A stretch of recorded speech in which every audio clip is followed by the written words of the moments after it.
मैं सबसे निचले तबके से आता हूं और अपनी गरीबी मिटाने के लिए मैं मार्शल आर्ट्स के रास्ते पर चला। एक और चेले के लिए मैंने 10 साल तक जानवरों की तरह काम किया, सिर्फ इस उम्मीद में कि मुझे मार्शल आर्ट्स सीखने का एक मौका मिलेगा। लेकिन जब उन 10 सालों का वादा पूरा होने का वक्त आया तो मेरे सीनियर ब्रदर ने मुझे एक poor disciple martial arts ban का फरमान थमा दिया और मुझे मार्शल आर्ट्स स्कूल से बाहर निकाल दिया। हद तो तब हो गई जब उसने कहा कि मेरे जैसे निचले दर्जे के इंसान के साथ मार्शल आर्ट्स प्रैक्टिस करने से उसे घिन आती है।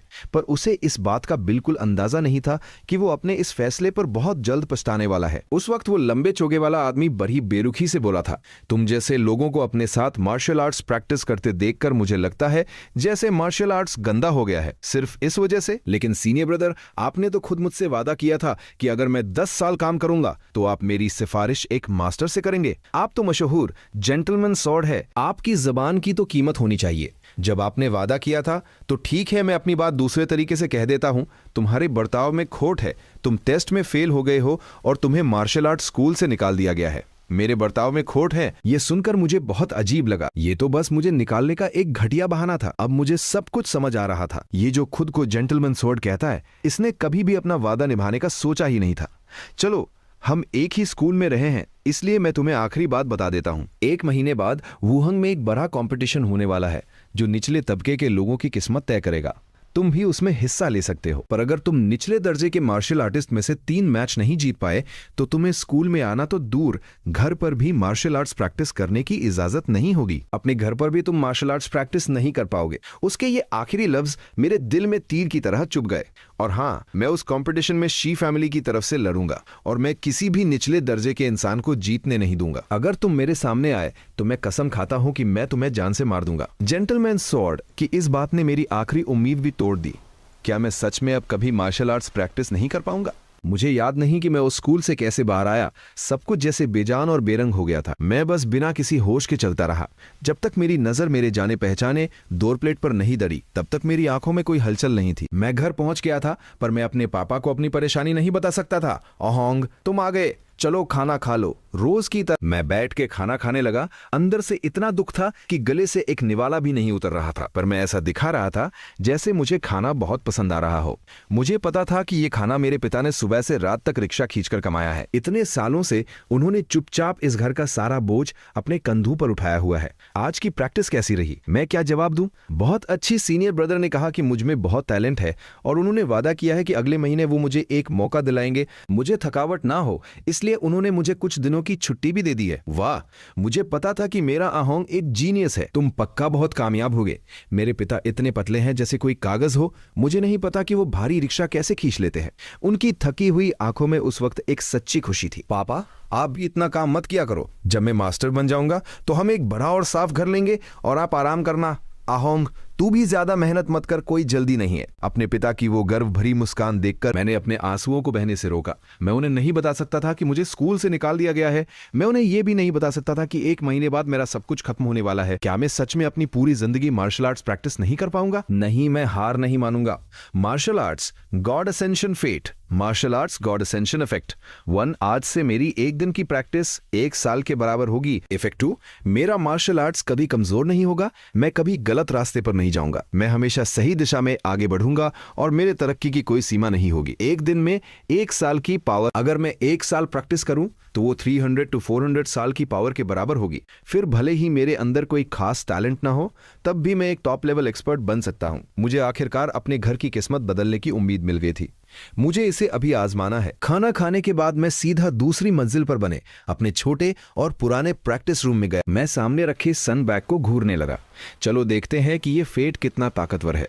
उस छोटे से कमरे में सन बैग पर पड़ने वाले मुक्कों की भारी आवाज गूंजने लगी। बाजी कान ट्रेनिंग प्रोग्रेस 21%। ये वो लेवल था जहां तक मैं अपनी खुद की मेहनत से पहुंचा था। मैंने बहुत सी गलतियां की थी, लेकिन अभी जब मैंने ये मुक्का मारा तो मेरे दिमाग में अचानक से बहुत सी बातें समझ में आने लगी। ऐसा लगा जैसे किसी दूसरी दुनिया में मैंने इस मुक्के को सैकड़ों बार प्रैक्टिस किया हो और उसे बेहतर बनाया हो। बाम! जब मैंने दूसरा मुक्का मारा, इस बार सैंडबैग साफ साफ हिलता हुआ दिखा। जाहिर है इस मुक्के में ज्यादा पावर थी। बाजीकॉन ट्रेनिंग प्रोग्रेस 22%। फिर से मैंने अपना पोस्चर ठीक किया और फिर से मुक्का मारा। जैसे ही मेरा मुक्का सैंडबैग से टकराया, सैंडबैग जोर से हिला और उस पर एक हल्का सा निशान बाजीकान बन गया। पिछले मुक्के से इसकी पावर और भी ज्यादा थी। बाजीकान ट्रेनिंग प्रोग्रेस 23%। ये तो साफ साफ तरक्की थी।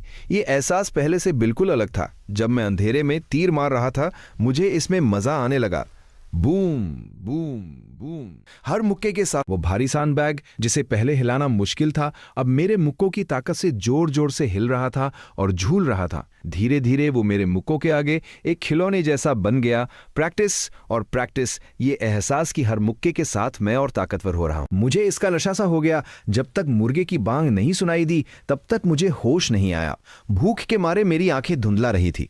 मैं जल्दी से किचन की तरफ भागा और जो भी बचा हुआ खाना मिला उसे जल्दी जल्दी खा लिया। एक बड़ा कटोरा खाने के बाद पेट में थोड़ी तसल्ली हुई, लेकिन शरीर में अभी भी हल्की हल्की भूख महसूस हो रही थी। मेरी फिजिकल स्ट्रेंथ बढ़ गई थी और साथ ही मेरा पेट भी। मैंने सुना है कि जो मार्शल आर्ट्स एक्सपर्ट्स होते हैं उनकी भूख बहुत ज्यादा होती है। जैसे जेंटलमैन स्वॉर्ड जब मिंगजिंग लेवल पर पहुंचा था तो वो एक बार में मेडिसिनल फूड के 2 बड़े कटोरे खा जाता था। अभी मेरी भूख जेंटलमैन स्वॉर्ड के उस वक्त के लेवल जितनी तो नहीं थी, लेकिन हमारे बीच का फासला काफी कम हो गया था। मैं कल रात से बहुत ज्यादा ताकतवर हो गया हूं। सिर्फ एक रात में इतना बड़ा बदलाव सच में कमाल है। फिर मैंने पैनल की तरफ देखा। बाजीकान ट्रेनिंग प्रोग्रेस 62%। बस थोड़ा और, बस थोड़ा और। अगर मैं इसी रफ्तार से चलता रहा तो आज ही मैं मिंजिंग लेवल पर पहुंच जाऊंगा और वो कंपटीशन जो मेरी किस्मत तय करेगा। उसमें अभी 29 दिन बाकी हैं।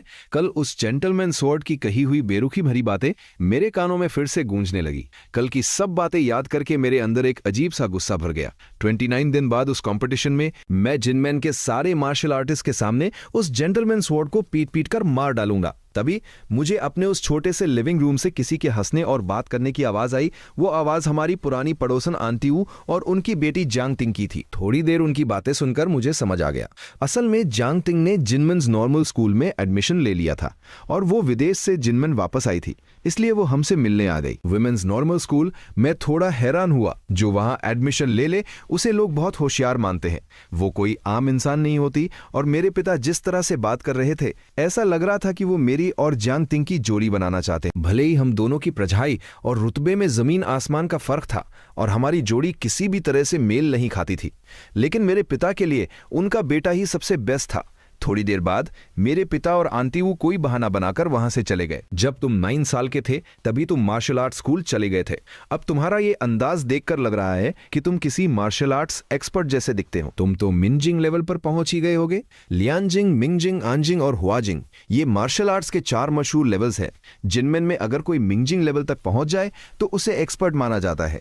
ऐसे लोग 1000 में एक होते हैं और आंजिंग लेवल वो तो 10,000 में से कोई एक ही पहुंच पाता है। मिंजिंग में अभी थोड़ी कसर है, पर जल्दी पहुंच जाऊंगा। सच कहूं तो मैं अभी मिंजिंग लेवल पर नहीं था। अभी तक मिंजिंग नहीं पहुंचे। जांग तिंग की आंखों की वो चमक अचानक से फीकी कर दी। वो थोड़ी निराश लग रही थी।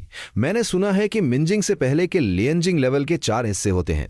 ताकत पैरों से शुरू होती है, कमर से कंट्रोल होती है, रीढ़ की हड्डी से गुजरती है। तुम तो कम से कम चौथे लेवल पर पहुंच ही गए होगे। नहीं, भी सिर्फ दूसरे लेवल पर हूं। मेरी बात सुनकर जांग तिंग थोड़ी देर के लिए चुप हो गई। उसे समझ नहीं आ रहा था कि क्या कहे। बचपन में उसके साथ कुछ ऐसा हुआ था कि वो मार्शल आर्ट्स एक्सपर्ट्स को बहुत मानती थी और वो चाहती थी कि उसका लाइफ पार्टनर भी मार्शल आर्ट्स की दुनिया से हो, जो उसे सेफ फील करा सके। शुरू में जब उसने मेरा वो शांत और कॉन्फिडेंट अंदाज देखा था तो उसे लगा कि मैं कोई एक्सपर्ट हूं, लेकिन ये तो 19 साल का हो गया है और अभी भी सिर्फ दूसरे लेवल पर है। अगर इसे चारों लेवल पार करके मिंजिंग तक पहुंचना है तो ये तो 30 साल का हो जाएगा। जांग तिंग की सारी उम्मीदें टूट चुकी थी। मेरे पिता जो हम दोनों को मिलाना चाहते थे, जांग तिंग को लगा कि ये अब मुमकिन नहीं है, तो उसने मुझ पर अपना वक्त बर्बाद करना भी ठीक नहीं समझा। इसके बाद हम दोनों ने बस फॉर्मेलिटी के लिए कुछ बातें की।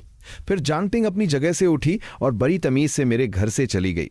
उस लबी के जाने के बाद, जो शायद मेरी पहली डेट हो सकती थी, मैं वापस अपने उस छोटे से प्रैक्टिस रूम में आ गया और अपने उस पुराने सैंडबैग पर फिर से प्रैक्टिस शुरू कर दी। पैनल पर मेरा स्टेटस लगातार बदल रहा था। मुझे बाजीकान और भी गहराई से समझ आने लगा था। बस 1-2 घंटों में ही मेरी रीढ़ की हड्डी जो पहले अकड़ी हुई थी वो अब बहुत फ्लेक्सिबल हो गई थी। देखते हैं इसका क्या असर होता है। इस बार जब मैंने अपनी ताकत का इस्तेमाल किया तो सिर्फ मेरी कमर का जोर ही नहीं था, बल्कि मेरी रीढ़ की हड्डी भी एक बड़े से ड्रैगन की तरह खिंच रही थी और मुड़ रही थी। वो बहुत ही असरदार तरीके से काम कर रही थी। कमर के घूमने से जो ताकत पैदा हुई वो सीधा मेरे शरीर के ऊपरी हिस्से में आ गई। बैम! सैंडबैग पर जो मेरे मुक्के का निशान था वो अब 1 इंच से गहरा होकर 1.2 इंच हो गया था। बाजीकान ट्रेनिंग प्रोग्रेस 80%। मुझे अब सब समझ आ रहा था। बाजीकान के पहले 3 लेवल्स जो पैरों की ताकत, कमर का बैलेंस और रीढ़ की हड्डी के मूवमेंट से जुड़े थे, वो सब मुझे अच्छे से आ गए थे। अब बस मुझे आखिरी लेवल यानी हाथों से ताकत बाहर निकालना सीखना था और फिर मैं पूरी तरह से मिंजिंग लेवल पर पहुंच जाऊंगा। दोपहर हुए काफी वक्त हो गया था। मैं किचन में गया कि कुछ बन या ब्रेड गरम कर लूं ताकि भूख मिटे। जब मैं लिविंग रूम से गुजर रहा था तो मुझे अंदर से अपने पिता और आंटी वू की आवाजें सुनाई दी। मैंने अभी अभी जेनवू मार्शल आर्ट स्कूल में पता करवाया है। आहोंग को वहां से निकाल दिया गया है और वो कभी वहां का ऑफिशियल डिसाइपल था ही नहीं। वो तो बस एक नौकर की तरह काम कर रहा था। कोई भी मास्टर उसे सिखाने को तैयार नहीं था। मेरे पिता काफी देर तक चुप रहे। फिर उनकी भारी आवाज सुनाई दी जब आहोंग ने मुझे बताया था कि वो स्कूल में खुश है और उसे ऑफिशियल डिसाइपल बना लिया गया है। मुझे तभी समझ आ गया था कि वो मुझसे झूठ बोल रहा है। मुझे पता है कि वो इतने सालों से मुझसे झूठ ही बोल रहा है। वो स्कूल में बहुत तकलीफ में था। मैं उसके उस सीनियर जेंटलमैन सॉर्ट को जानता हूं। मैं हर साल उसे पैसे देता था सिर्फ इसलिए कि वो आहोंग का थोड़ा ख्याल न भी रखे तो कम से कम उसे परेशान न करे। ब्रदर हो, मुझे पता है कि आपको बहुत दुख हो रहा है, लेकिन ये कब तक चलेगा? 1 महीने बाद तो वो कभी मार्शल आर्ट्स प्रैक्टिस नहीं कर पाएगा। आहोंग अब छोटा नहीं रहा। आप कब तक उसके साथ इस झूठ का नाटक करते रहेंगे जब तक वो खुद सच्चाई को मान न ले? इस लड़के को बॉक्सिंग से बहुत प्यार है। बचपन से ही इसे इसका शौक है, लेकिन मैं तो बस एक मजदूर हूं। मुझ में इतनी हैसियत नहीं है कि मैं उसके लिए कोई अच्छा मास्टर ढूंढ सकूं। मेरे पिता की आवाज भर्राई हुई थी। मैं उसके लिए सिर्फ इतना कर सकता था कि उसके इस नाटक में उसका साथ दूं। इन दिनों मैंने उसके लिए रिक्शा कंपनी में एक काम ढूंढा है। जब वो सच्चाई को मान लेगा तो वो काम पर चला जाएगा। अपने पिता की इस उदास आवाज को सुनकर मेरा दिल भारी हो गया। मैं चुपचाप वहां से पलट गया और अपने उस छोटे से प्रैक्टिस रूम में वापस आ गया। मिंजिंग लेवल तक पहुंचने में अब सिर्फ एक कदम दूर था। मैं किसी अलग ही दुनिया में खो गया था। मेरा दिमाग बिल्कुल शांत था। मैं बस एक के बाद एक मुक्के मारता जा रहा था। मेरा हर मुक्का अभी सैंडबैग को ठीक से दबा भी नहीं पाता था कि मेरा अगला मुक्का उसी जगह पे जाकर लगता और उस निशान को और भी गहरा कर देता। 1.2 इंच, 1.3 इंच, 1.5 इंच, वो निशान गहरा होता जा रहा था और वापस अपनी जगह पर नहीं आ पा रहा था। मैं किसी पागल की तरह प्रैक्टिस कर रहा था। मेरी बॉक्सिंग स्किल्स एक अलग ही लेवल पर तेजी से बढ़ रही थी। बाजीक्वान ट्रेनिंग प्रोग्रेस 98%, बाजीक्वान ट्रेनिंग प्रोग्रेस 99%। और फिर एक पल ऐसा आया जब अचानक से मेरे दिमाग की बत्ती जली। मैंने जोर से अपने पैर पटके। बाजीकान की वो खतरनाक और भारी पावर एक ही जगह पर इकट्ठी हो गई। मेरी मुट्ठी से एक तेज हवा का झोंका निकला। बूम! उस सैंडबैग में एक गहरा गड्ढा बन गया और वो मुक्के के जोर से फट गया। हवा में धूल उड़ रही थी। मिंजिंग लेवल कंप्लीट। बाजीकॉन मिंजिंग प्रोग्रेस 1/600। आज से मैं सच में मार्शल आर्ट्स की दुनिया का एक हिस्सा हूं। 10 साल की मेरी वो मेहनत और परेशानी आखिरकार मैं मिंजिंग लेवल पर पहुंच गया। मुझे ऐसा लगा जैसे मेरे अंदर की सारी घुटन बाहर निकल गई हो। मैं बहुत खुश था। उस छोटे से प्रैक्टिस रूम से धूल साफ करने के बाद मैं सीधा पास की एक मेडिकल शॉप पर गया। मैंने बाहर लगाने वाली दवाई के 2 डिब्बे खरीदे। आम लोगों के लिए ये 2 साल की दवाई थी। इन सबके लिए मुझे 100 सिल्वर कॉइन्स देने पड़े, जो मेरे पिता की पूरे साल की कमाई थी। मेरे जैसा गरीब इंसान इतने पैसे कहां से लाता? मेरे पास एक ही रास्ता था। मेरी मां का दिया हुआ वो जेड ब्रेसलेट जो मेरे लिए सबसे कीमती था, मैंने उसे गिरवी रख दिया। मैंने उनसे वादा किया कि मैं 1 महीने के अंदर सारे पैसे और इंटरेस्ट चुका दूंगा, तभी मैं वो ब्रेसलेट वापस ले सकूंगा। फिर मैं वो दवाइयां लेकर पास के एक शांत जंगल में गया। मैंने एक मजबूत सा पुराना पेड़ ढूंढा और फिर से बॉक्सिंग प्रैक्टिस शुरू कर दी। वो सैंडबैग तो फट गया था, इसलिए मुझे उसकी जगह कुछ और तो चाहिए ही था। मिंजिंग लेवल पर पहुंचने के बाद पिछले 10 सालों में मैंने जो कुछ भी मार्शल आर्ट्स के बारे में सीखा था वो सब मैं इस्तेमाल कर चुका था। मुझे नहीं पता था कि मैं आगे प्रैक्टिस कर पाऊंगा या नहीं। मैंने बस ट्राई करने के लिए एक मुक्का मारा। मेरी आंखों में चमक आ गई, ये काम कर रहा है। जब मैंने ये मुक्का मारा तो मुझे सच में नहीं पता था कि मुझे आगे क्या करना है, लेकिन मेरे दिमाग में अचानक से बहुत सी बातें आने लगी। बाजीकान मिंजिंग प्रोग्रेस 2/600, बाजीकान मिंजिंग प्रोग्रेस 3/600। हवा में गूंजती मेरे मुक्कों की आवाज के साथ मिंजिंग लेवल पर मेरी पकड़ बहुत ही तेजी से मजबूत हो रही थी। शुरू में तो मैं थोड़ा बार बार कोशिश करने के बाद कोई 10-20 बार में एक बार मैं मिंजिंग लेवल की ताकत से मुक्का मार पा रहा था। 1 घंटे से भी ज्यादा प्रैक्टिस करने के बाद अब हर 3-5 मुक्कों में से एक मुक्का मिंजिंग लेवल का होता। जिस मिंजिंग लेवल की शुरुआत को समझने में आम लोगों को महीनों लग जाते हैं, मैंने सिर्फ 2 घंटों में उसे लगभग पार कर लिया था। जेंटलमैन सोर्ड, जो कभी मेरे लिए एक बहुत बड़ी मिसाल हुआ करता था, जिसकी ऊंचाइयों को छूना मुझे नामुमकिन लगता था, अब मैं उसे बहुत पीछे छोड़ने वाला था। हमारे बीच पहले 2 लेवल्स का फासला था और अब वो सिर्फ 1 लेवल का रह गया था और हर गुजरते पल के साथ वो फासला और भी कम हो रहा था। इसके बाद मैंने अपना सारा वक्त उसी जंगल में बॉक्सिंग प्रैक्टिस करते हुए गुजारा। बस जब नींद आती तभी मैं वहां से हटता था। प्यास लगने पर मैं पास के कुएं से पानी पी लेता था और जब भूख लगती तो अपने साथ लाए हुए बंस खा लेता था। जब बंस खत्म हो जाते तो मैं पास की एक दुकान से जाकर एक साथ 2 बड़े थैले बंस खरीद लाता। मैं अपने एक एक पल का पूरा इस्तेमाल कर रहा था। बूम बूम, मेरे मुक्कों की वो भारी आवाज उस जंगल में बार बार गूंज रही थी। मैं पसीने से भीग चुका था पर मेरी पूरी लगन मेरी प्रैक्टिस में थी। मैं तब तक नहीं रुका जब तक कि पैनल पर 135/600 नहीं आ गया। मैंने अपनी पानी की बोतल उठाई और गटागट पानी पीने लगा। नौजवान, तुम्हारा मास्टर कौन है? तुम मिंगजिंग लेवल पर पहुंच गए हो, फिर भी तुम ये बेसिक तरीके क्यों प्रैक्टिस कर रहे हो? पीछे से एक आवाज आई। मैंने मुड़कर कर देखा। एक अधेदर उम्र का आदमी लंबे कपड़ों में खड़ा था और उसके पीछे सफेद मार्शल आर्ट्स यूनिफॉर्म पहने हुए एक जवान लड़ी खड़ी थी। मुझे याद आया कि मैंने इन्हें पहले भी यहां देखा है, जब मैं कभी कभी यहां प्रैक्टिस करने आता था और अक्सर ये दोनों यहां मिल जाते थे। लेकिन उस वक्त इन्होंने कभी मेरी तरफ ध्यान नहीं दिया। मैं भी बिना वजह की परेशानी से बचने के लिए इनसे दूर ही रहता था। शायद अब मैं मिंगजिंग लेवल पर पहुंच गया हूं, इसलिए इस आदमी की नजर मुझ पर पड़ी है। मेरा कोई मास्टर नहीं है, मैं बस खुद ही प्रैक्टिस कर रहा हूं। कोई मास्टर नहीं है? उस आदमी की आंखों में एक पल के लिए हैरानी दिखी और फिर उसने समझदारी से सिर हिलाया। तभी मैं सोचूं कि तुम मिंजिंग लेवल पर पहुंचने के बाद भी बेसिक टेक्निक्स क्यों प्रैक्टिस कर रहे हो? तुमने अभी तक बाजीकान के 6 बिग ओपनिंग्स की प्रैक्टिस शुरू नहीं की है। 6 बिग ओपनिंग, ये क्या होता है? मैंने तो इसका नाम भी नहीं सुना है। उस आदमी का मिजाज काफी अच्छा लग रहा था। वो मुस्कुराते हुए बोला, 6 बिग ओपनिंग्स बाजीकान का सबसे जरूरी हिस्सा है। ये 6 हिस्सों में बटा है। डिंग, टॉप, बाव, एम्ब्रेस, दान, सिंगल, टीआई लिफ्ट, क्वा स्टेप और चान एंटेंगल। इनमें से सबसे खतरनाक डिंग होता है। ये अपने कोहनी के वार हार्ट पियर्सिंग एल्बो के लिए जाना जाता है। जब कोई इस कोहनी से वार करता है तो हड्डियां टूट जाती हैं और नसें फट जाती हैं। बहुत कम लोग ही सामने से इस वार का सामना कर पाते हैं। आओ मेरे यहाँ हाथ रखो और मेरी ताकत को महसूस करो। उस आदमी ने हाथ हिला के मुझे बुलाया और मुझे अपने शरीर के उन 2 हिस्सों पे हाथ रखने को कहा जहां से वो ताकत लगा रहा था। शुक्रिया। मुझे समझ आ गया था कि वो आदमी मुझे बॉक्सिंग सिखाना चाहता है। मैंने भी कोई नाटक नहीं किया और बेझिझक उसके शरीर पर हाथ रख दिया। ध्यान से देखना, इसके साथ ही उस आदमी ने अपना पैर जोर से जमीन पर पटका। जमीन हल्की सी कांपी और वहां एक गहरा गड्ढा बन गया। उसी वक्त उसकी कमर से एक जबरदस्त ताकत बाहर निकली, जैसे कोई बड़ा सा ड्रैगन करवट ले रहा हो। उसकी कमर और रीढ़ की हड्डी घूमी और वो सारी ताकत सीधे उसके दाहिने हाथ में आ गई और उसने अपनी कोहनी से एक जोरदार वार किया। बूम! वो पुराना पेड़ जोर से हिला। जहां उसकी कोहनी लगी थी वहां एक गहरा गड्ढा बन गया और पेड़ की छाल टूटकर बिखर गई। कमाल है, मेरी आंखें फटी की फटी रह गईं। मैंने जानबूझकर ये पुराना और मजबूत पेड़ चुना था। मैं 2 दिन से इस पर प्रैक्टिस कर रहा था पर इस पर कोई खास निशान नहीं धरा था। लेकिन इस आदमी के हार्ट पियर्सिंग एल्बो के एक वार ने इसमें इतना बड़ा गड्ढा कर दिया। अगर ये वार किसी इंसान पर पड़ता तो वो भले ही न मरता, लेकिन उसकी हड्डियां जरूर टूट जाती। उस आदमी ने 2-3 बार मुझे वो वार करके दिखाया, फिर वो पीछे हट गया। लो, अब तुम खुद ट्राई करो। ठीक है। मैं उस आदमी के वार को याद करने लगा।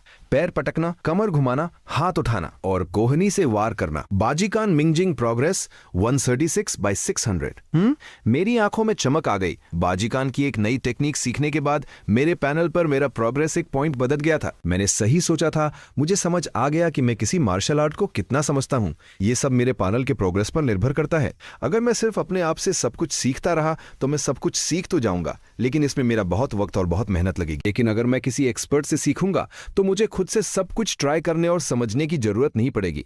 मैं सीधे प्रैक्टिस कर पाऊंगा और मेरी स्पीड बहुत बच जाएगी। मास्टर, आपको क्या लगता है कि इसे ये टेक्निक सीखने में कितना वक्त लगेगा? 15 दिन, 1 महीना या 2 महीने? थोड़ी दूर खैरी वो लगदी मजे लेते हुए पूछ रही थी। शायद वो भी बोर हो रही थी और मुझे देखकर बस टाइम पास कर रही थी। उस आदमी ने अपनी कमर से पानी की बोतल निकाली, एक घूंट पानी पिया और बड़ी बेरुखी से बोला, ये टेक्निक कोई आसान बात थोड़ी है।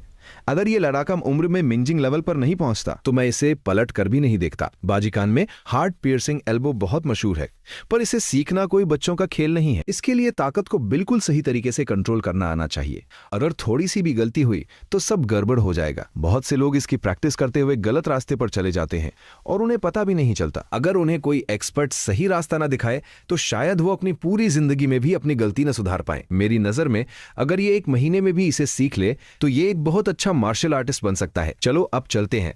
कुछ दिनों बाद आकर देखेंगे। वो आदमी अपनी पानी की बोतल वापस कमर पर बांधकर हाथ पीछे रखकर बड़े मजे से जंगल से बाहर जाने लगा। उसने सोचा होगा कि 3-4 दिनों के बाद जब वो वापस आएगा तो मैं तब भी इस टेक्निक को नहीं समझ पाया हूंगा।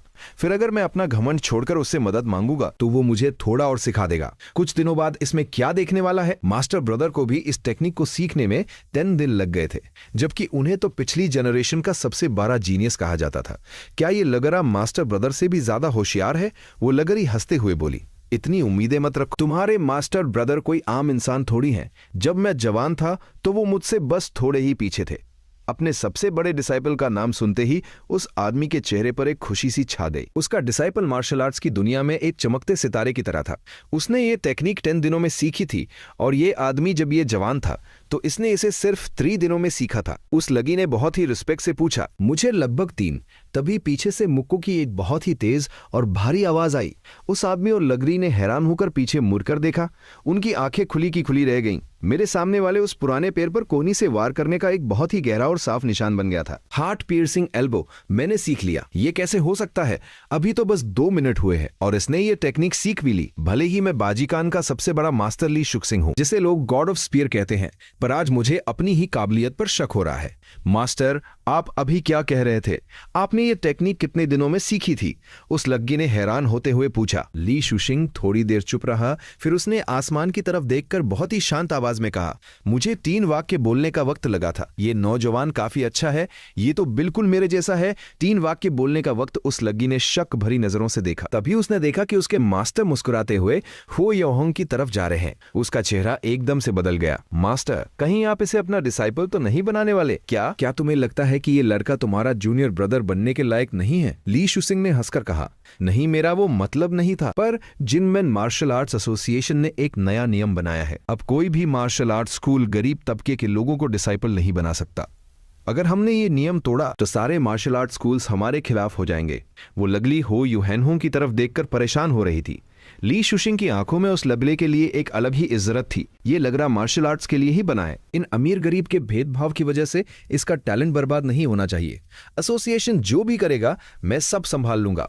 वो लड़की चुप हो गई। उसे पता था कि वो अपने मास्टर को नहीं रोक सकती, पर क्या यह सच में इस लायक है? उसने मन ही मन सोचा। तभी ली शुशिंग हो यूएहोंग के पास गया और मुस्कुराते हुए बोला, नौजवान, तुम्हारे अंदर बहुत टैलेंट है। क्या तुम गॉड ऑफ स्पीयर ली शुशिंग के स्कूल में शामिल होना चाहते हो? गॉड ऑफ स्पीयर ली शुशिंग, ये नाम सुनकर हो यूएहोंग का दिल जोर से धड़कने लगा। ये आदमी, ये तो एक जीता जागता लेजेंड है। गॉड ऑफ स्पीयर, जो बॉक्सिंग और स्पीयर दोनों में एक्सपर्ट है, जो आज तक कोई मैच नहीं हारा। अगर मैं गॉड ऑफ स्पीयर ली शुशिंग का डिसाइपल बन गया तो उस जेंटलमैन स्वॉर्ड को कंपटीशन में हराने के मेरे चांसेस 20-30% से बढ़कर 98% हो जाएंगे। और मेरे पिता ने मेरे बारे में जो जीनियस होने की कहानी सबको सुनाई थी, वो सच हो जाएगी। मेरे पिता का सीना गर्व से चौड़ा हो जाएगा। हो यूएहोंग अपने मास्टर को प्रणाम करता है। हो यूएहोंग को इस बात पर कोई शक नहीं था कि यह आदमी सच में ली शुशिंग बनने का नाटक किया था। उसकी कब्र पर घास भी नहीं उगी थी। बहुत खूब, बहुत खूब, बहुत खूब, ली शुशिंग ने खुशी से 3 बार कहा। उसके चेहरे पर एक सच्ची मुस्कान थी। आज से तुम मेरे छठे डिसाइपल हो। आओ, ये तुम्हारी सीनियर सिस्टर फैंग यू है। ये जिनमैन के सबसे बड़े अमीर घराने की बेटी है। अगर तुम्हें कभी पैसों की जरूरत पड़े तो इससे मांग लेना। Senior sister. हो यूएहोंग ने आगे बढ़कर उसे प्रणाम किया। उस लगी को थोड़ा अजीब लग रहा था, पर जब उसके मास्टर ने फैसला कर लिया था तो वो क्या ही कह सकती थी। उसने अपनी कमर पर हाथ लगाया, पर उसका वॉलेट वहां नहीं था, तो उसने अपनी कलाई से वो जेड ब्रेसलेट उतारा और उसे दे दिया। लो, ये मेरी तरफ से तुम्हारे लिए एक गिफ्ट है। शुक्रिया सीनियर सिस्टर। हो यूएहोंग ने खुशी खुशी उसे रख लिया। मास्टर, मैं पहले वेंजन मार्शल आर्ट स्कूल में काम करता था। मेरा नाम अभी भी उनके रजिस्टर में होगा। पिछले कुछ दिनों से उसे वेंजन मार्शल आर्ट स्कूल से कोई नोटिस नहीं आया था कि उसे निकाल दिया गया है, और अगर मैं वहां पूछने जाऊंगा तो कोई मुझे जवाब नहीं देगा। उस जेंटलमैन स्वॉर्ड ने तो मुझे ऐसे ही निकाल दिया था। उसने तो मेरा नाम रजिस्टर से कटवाने की परवाह तक नहीं की। ये तो बहुत छोटी सी बात है। ली शुशिंग ने तालियां बजाईं और तभी झादारियों के पीछे से एक बूढ़ा आदमी बाहर आया। वो बिल्कुल बिना किसी आवाज के चल रहा था, जैसे कोई भूत हो। ये ओल्ड शू है। ये कई यूएनहोंग ने शुक्रिया कहा और फिर वो उस बूढ़े आदमी के साथ एक रिक्शे में बैठ गया। वो दोनों उस वेंजन मार्शल आर्ट स्कूल की तरफ जा रहे थे जहां उसने अपने 10 साल बिताए थे। लगभग 15 मिनट बाद हो यूएनहोंग उस बूढ़े आदमी के साथ उस जाने पहचाने स्कूल के अंदर गया। गॉड ऑफ स्पीयर स्कूल के किसी आदमी का वहां आना उन लोगों के लिए बहुत हैरानी की बात थी। सब लोग उनकी तरफ देख रहे थे, चाहे वो दरवाजे पर खड़े डिसाइपल्स हो या पेट्रोल कर रहे एक्सपर्ट्स, जब वो बूढ़ा आदमी उन्हें घूर कर देखता तो वो सब ऐसे डर जाते जैसे किसी ने उन पर कोई जादू कर दिया हो। वो सब चुपचाप पीछे हट जाते और उनके लिए रास्ता छोड़ देते। इस तरह वो दोनों बिना किसी परेशानी के उस रूम में पहुंच गए जहां सारे डॉक्यूमेंट्स रखे जाते थे। उन्होंने जो भी पेपर्स चाहिए थे वो ले लिए। अरे सीनियर ब्रदर, देखो ये तो वही लगा है जो पहले हमारे आदम में काम करता था। क्या नाम था इसका? होंग। इसे तो निकाल दिया गया था ना। थोड़ी दूर पर किसी ने हो यान होंग को पहचान लिया। जेंटलमैन सॉर्ड भी वहीं से गुजर रहा था। उसके साथ जो आदमी है उसके कपड़े देखकर तो लग रहा है कि वो गॉड ऑफ स्पीयर स्कूल का है। जेंटलमैन सॉर्ड ने बस एक नजर देखी। उसने हो योहोम की तरफ ध्यान भी नहीं दिया। उसकी नजर सिर्फ उस बूढ़े आदमी पर थी जिसने गॉड ऑफ स्पीयर स्कूल के कपड़े पहने हुए थे। ये लड़का तो बहुत चालाक निकला। जैसे ही मैंने इसे स्कूल से निकाला, इसने जाकर दूसरे स्कूल के एक मामूली से सर्वेंट को पकड़ लिया। पास खड़े एक आदमी ने हंसते हुए कहा, चलो चलो चलते हैं, यहाँ देखने लायक कुछ नहीं है। जेंटलमैन सॉर्ड ने अपनी नजरें फेर ली। तब तक वो युहान हुंग का सारा काम हो चुका था। उसका नाम वेंजन मार्शल आर्ट स्कूल के रजिस्टर से हमेशा के लिए कट चुका था। डायरेक्ट डिसाइपल, काफी देर हो गई है, चलो मैं तुम्हें पहले स्कूल छोड़ देता हूं। उस बूढ़े आदमी ओल्ड शू ने कहा। शुक्रिया, वो युहान हुंग ने जवाब दिया। डायरेक्ट डिसाइपल, ये लफ्ज सुनते ही जेंटलमैन सॉर्ड, जो अभी 2 कदम ही आगे बढ़ा था, अचानक रुक गया। वो झटके से पीछे मुड़ा और उस बूढ़े आदमी और हो योहोंग की तरफ देखने लगा। उसकी आंखों में हैरानी और डर साफ दिख रहा था। गॉड ऑफ स्पीयर स्कूल में तो सिर्फ एक ही मास्टर है और वो है ली शुशिंग। और जो डायरेक्ट डिसाइपल होता है वो सिर्फ मास्टर का ही डिसाइपल हो सकता है। इसका मतलब ये ली शुशिंग का डिसाइपल बन गया है। लेकिन ये कैसे हो सकता है? जेंटलमैन सॉर्ड को अपनी आंखों और कानों पर विश्वास नहीं हो रहा था। मेरा इतना टैलेंट होने के बाद भी मैं ली शुशिंग की नजर में नहीं आ सका, और ये मामूली सा कीड़ा ये अचानक से ली शुशिंग का डिसाइपल कैसे बन गया? ली शुशिंग कोई ऐसे वैसे लड़के को अपना डिसाइपल नहीं बनाता। उसका डिसाइपल बनने के लिए या तो कोई बहुत बड़ा जीनियस होना चाहिए या फिर कम से कम ह्वाजिंग लेवल तक पहुंचने का पोटेंशियल होना चाहिए। नहीं, ये मुमकिन ही नहीं है। ये कैसे हो सकता है कि इस कीड़े का टैलेंट मुझसे भी ज्यादा हो? जेंटलमैन सॉर्ड हो यान होंग को घूर रहा था। वो आगे बढ़कर उससे पूछना चाहता था, लेकिन बाकी डिसाइपल्स के सामने उसे अपनी जेंटलमैन वाली इमेज भी तो बचानी थी। इसलिए उसने अपने गुस्से को पी लिया। मैं पता लगाऊंगा, मैं अपने घर वालों से कह सब कुछ पता लगाऊंगा। थोड़ी देर बाद मैनेजर शू हो युआन होंग को लेकर गॉड ऑफ स्पीयर स्कूल पहुंचा और वहां उसके सारे पेपर्स तैयार कर दिए। मास्टर, एक बरहे से प्रैक्टिस रूम में जाकर हो युआन होंग ने ली शुशिंग को प्रणाम किया, जो उसका इंतजार कर रहा था। ली शुशिंग ने हो युआन होंग को ध्यान से देखा और बहुत खुश हुआ। उसने एक लोहे का टोकन उसकी तरफ उछाला। यह हुईचुन तांग फार्मेसी का टोकन है। मिंगजिंग लेवल पर जो भी दवाइयां चाहिए हो वो सब यहां से मिल जाएंगी, और हाँ, सारा बिल तुम्हारी सीनियर सिस्टर के नाम पर फटेगा, तो पैसे बचाने की कोई जरूरत नहीं है। ली शुशिंग हंसते हुए बोला। उस टोकन को देखकर वो यानहोंग की आंखों में चमक आ गई। ये वही चीज थी जिसकी उसे सबसे ज्यादा जरूरत थी। मिंगजिंग लेवल पर पहुंचने के बाद जो आम दवाइयां वो दुकान से लाता था उनका कोई असर नहीं हो रहा था। उसका शरीर जिस तेजी से बदल रहा था उसके लिए वो दवाइयां काफी नहीं थी, और मिंगजिंग लेवल की दवाइयां इतनी महंगी थी कि वो उन्हें खरीद नहीं सकता था। इसलिए उसे उन आम दवाइयों से ही काम चलाना पड़ रहा था।